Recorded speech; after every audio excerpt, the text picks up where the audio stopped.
दोस्तों, इस वीडियो में अपन बात करेंगे उस प्रकार के हाइब्रिडाइजेशन की जिसमें जो n की वैल्यू होती है वो एक इंटीजर वैल्यू नहीं होती, जिसमें n की वैल्यू 2.5 3.5 इस प्रकार से होती है।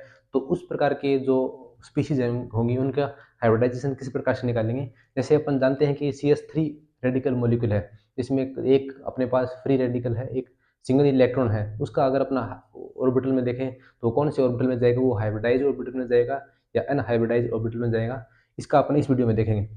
अगर अगर सराउंडिंग एटम की जो इलेक्ट्रोनेगेटिविटी की बात करें, इलेक्ट्रोनेगेटिविटी ऑफ सराउंडिंग एटम, अगर वो सेंट्रल एटम से ज़्यादा है, जैसे यहाँ पे है नाइट्रोजन, ये है सेंट्रल एटम, और जो ऑक्सीजन है वो है सराउंडिंग एटम। अगर सराउंडिंग एटम की इलेक्ट्रोनेगेटिविटी सेंट्रल एटम से ज़्यादा है तो इसमें जो अपने पास अब जो ओड इलेक्ट्रॉन है, जो फ्री रेडिकल है, उसकी वो जाएगा हाइब्रिडाइज ऑर्बिटल में, मतलब उसको अपन संकरित ऑर्बिटल के अंदर भेजेंगे, इंक्लूड करेंगे।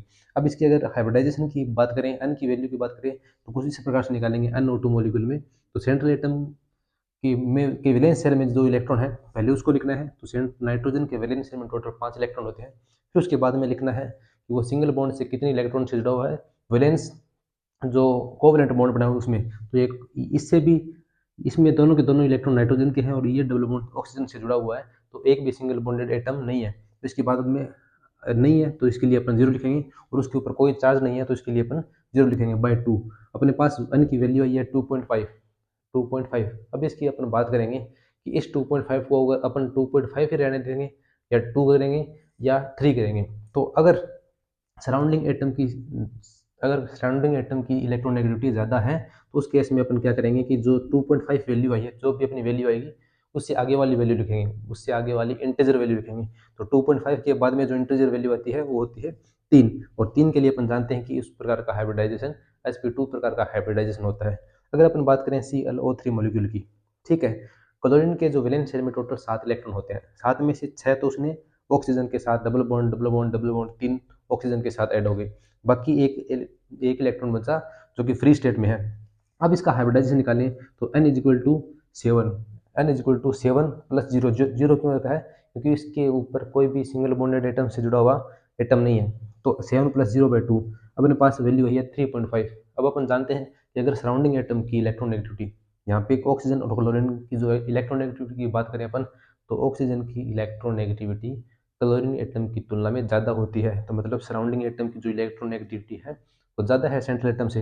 तो यहाँ पे 3.5 को अपन लिखेंगे 4, और 4 के लिए अपन जानते हैं कि जो हाइब्रिडाइजेशन होता है वो होता है sp3 प्रकार का हाइब्रिडाइजेशन। इसी प्रकार यहाँ पे बात करते हैं CF3 मॉलिक्यूल में। अपन जानते हैं कि जो सराउंडिंग एटम है फ्लोरीन, उसकी इलेक्ट्रोनेगेटिविटी कार्बन से ज़्यादा है, तो ज़्यादा है। तो यहाँ पे अपन देखें एन की वैल्यू पहले तो अपन लिखेंगे वैलेंस शेल, सेंट्रल एटम के वैलेंस शेल में इलेक्ट्रॉन। तो कार्बन के वैलेंस शेल में टोटल 4 इलेक्ट्रॉन होते हैं, प्लस सिंगल बॉन्ड से जुड़े हुए एटम, सिंगल बॉन्ड से 3 फ्लोरीन एटम जुड़े हुए हैं, तो 4 plus 3 by 2 is equal to 3.5। अब अपन जानते हैं कि अगर सराउंडिंग एटम की इलेक्ट्रोनेगेटिविटी ज़्यादा है तो जो ये रेडिकल है, जो एक इलेक्ट्रॉन है, वो जाएगा हाइब्रिड ऑर्बिटल में। हाइब्रिड ऑर्बिटल का मतलब 3.5 को अपन लिखेंगे 4, और 4 के लिए अपन जानते हैं कि जो सेंट्रल एटम है, 4 के लिए जो हाइब्रिडाइजेशन होता है वो होता है sp3 प्रकार का। अब दूसरे प्रकार के केस की बात करेंगे अपन, जिसमें ये क्या होगा कि सेंट्रल एटम की जो इलेक्ट्रोनेगेटिविटी है वो ज़्यादा होगी सराउंडिंग एटम की तुलना में, मतलब इसका अपोजिट होगा। अगर सराउंडिंग एटम की इलेक्ट्रोनेगेटिविटी कम है सेंट्रल एटम की तुलना में, अब जो इलेक्ट्रॉन है वो जाएगा अनहाइब्रिडाइज ऑर्बिटल में, मतलब वो हाइब्रिडाइज ऑर्बिटल में नहीं जाएगा। तो मतलब अगर अपने पास वैल्यू आएगी n की 2.5, तो वो 2.5 को 3 में कन्वर्ट नहीं करेंगे, अब उसको 2.5 को 2 में कन्वर्ट करेंगे।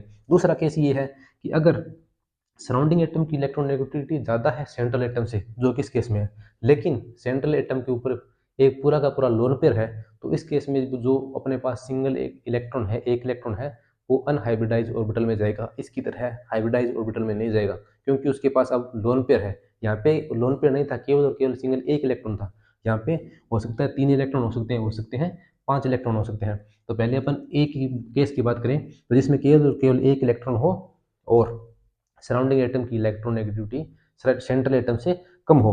तो यहाँ पे CH3 में अपन जानते हैं कि CH3 में जो कार्बन है वो है सेंट्रल एटम, जिसकी इलेक्ट्रोनेगेटिविटी हाइड्रोजन से ज़्यादा है। अगर हाइड्रोजन से ज़्यादा है तो अपन अगर n की वैल्यू निकालें, तो यहाँ पे n की वैल्यू होगी 4 प्लस 3। 4 आया था कार्बन के वैलेंस शेल में इलेक्ट्रॉनों का, और 3 आया है मोनोवैलेंट एटम या सिंगल बॉन्ड से जुड़े हुए एटम की वजह से, 4/3 7/2 = 3.5 को अपन लिखने हैं 3। क्यों? क्योंकि अब जो अपने पास एक फ्री रेडिकल है, एक फ्री इलेक्ट्रॉन है, जो मुक्त अपने पास जो सिंगल इलेक्ट्रॉन है वो जाएगा अनहाइब्रिडाइज ऑर्बिटल में, वो हाइब्रिडाइज ऑर्बिटल में नहीं जाएगा। हाइब्रिडाइज में नहीं जाएगा तो इसके कारण इसको 3.5 को अपन 3 रहने देंगे, और 3 के कारण अपन जानते हैं कि इसका जो हाइब्रिडाइजेशन होगा वो होगा sp2 प्रकार का। अब अपन बात करते हैं दूसरे केस की, जिसमें सराउंडिंग एटम की इलेक्ट्रोनेगेटिविटी सेंट्रल एटम से तो ज़्यादा है, लेकिन सेंट्रल एटम के ऊपर एक लोन पेयर है और साथ में एक सिंगल इलेक्ट्रॉन है। अब जो सिंगल इलेक्ट्रॉन है वो कौन से ऑर्बिटल में जाएगा? वो हाइब्रिडाइज में जाएगा या अनहाइब्रिडाइज ऑर्बिटल में जाएगा? तो वो जाएगा अनहाइब्रिडाइज ऑर्बिटल में। अगर अपन बात करें NO मॉलिक्यूल की, तो उसमें NO नाइट्रोजन के वैलेंस शेल में टोटल 5 इलेक्ट्रॉन होते हैं, ठीक है। तो 5 + 0/2, 5 में से 2 तो इन्होंने ऑक्सीजन के साथ डबल बॉन्ड में यूज कर लिया, बचा क्या? 3 इलेक्ट्रॉन। 3 इलेक्ट्रॉन मतलब एक लोन पेयर और एक सिंगल इलेक्ट्रॉन। अगर इसके पास लोन पेयर है तो जो अब सिंगल इलेक्ट्रॉन है वो हाइब्रिडाइज ऑर्बिटल में नहीं जाएगा, वो अनहाइब्रिडाइज ऑर्बिटल में जाएगा। तो मतलब 2.5 की अगर वैल्यू आ रही है तो वो 2.5 से नीचे जाएगा, 2 के ऊपर जाएगा। और 2 में अपन जानते हैं कि अगर अन की वैल्यू 2 है तो हाइब्रिडाइजेशन होगा sp प्रकार का। अब अगर अपन बात करें ClO2 मॉलिक्यूल की, तो ClO2 मॉलिक्यूल में जो सराउंडिंग एटम है उसकी इलेक्ट्रॉन नेगेटिविटी तो सेंट्रल एटम से ज़्यादा है, जो कि यहाँ पे है, लेकिन सेंट्रल एटम के ऊपर अब एक लोन पेयर भी मौजूद है। मतलब यहाँ पे लोन पेयर नहीं था, यहाँ पे भी लोन पेयर नहीं था, केवल और केवल सिंगल इलेक्ट्रॉन था, लेकिन यहाँ पे सिंगल इलेक्ट्रॉन के साथ साथ एक लोन पेयर भी उपस्थित है, जहाँ पे मतलब टोटल इसके पास 7 इलेक्ट्रॉन होते हैं। 7 में से 4, 2 इस बॉन्ड में, 2 इस बॉन्ड में, टोटल 4 बचे कितने? 3।